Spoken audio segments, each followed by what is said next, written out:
after the results of ASCENT-04 that was presented in ASCO 2025, the roadmap will change.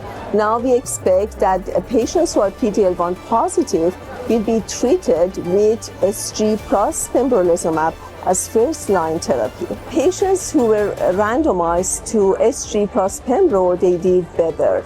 They had prolonged progression-free survival.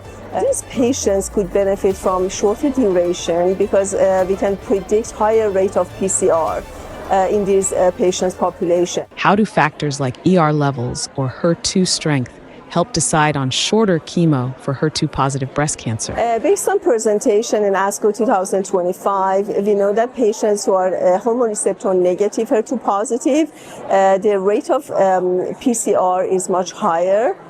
So these patients could benefit from shorter duration because we can predict higher rate of PCR in these patients' population. And also those patients who had IHC 3+, they had higher rate of PCR. So these are patients that, based on the results of the study Compass HER2, that was presented, they could benefit from shorter duration of HER2-directed therapy in neoadjuvant setting.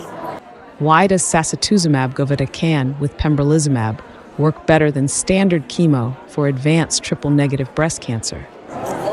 Based on ASCENT-04 clinical trial that was presented in ASCO, we know that patients were randomized to a standard of care therapy, which was chemotherapy plus pembrolizumab, versus SG or sacituzumab govitecan plus pembro. And patients who were randomized to SG plus pembro, they did better. They had prolonged progression-free survival. So that's why that this treatment is going to move to basically first line of therapy in metastatic triple-negative breast cancer patients. What patient groups see the biggest benefits from new treatments in triple-negative breast cancer? Based on ASCENT-04, the clinical trial that was presented, actually all patients, they benefited from SG plus pembrolizumab. The only group of patients that might not benefit were patients who were maybe exposed to pembrolizumab previously.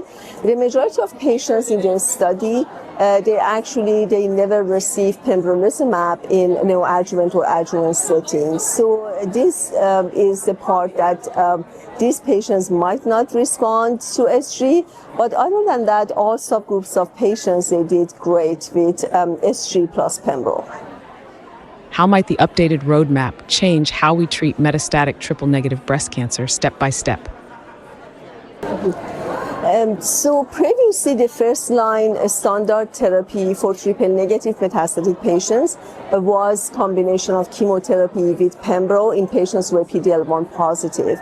But after the results of ASCENT-04 that was presented in ASCO 2025, the roadmap will change. Now we expect that patients who are PD-L1 positive will be treated with SG plus pembrolizumab as first-line therapy.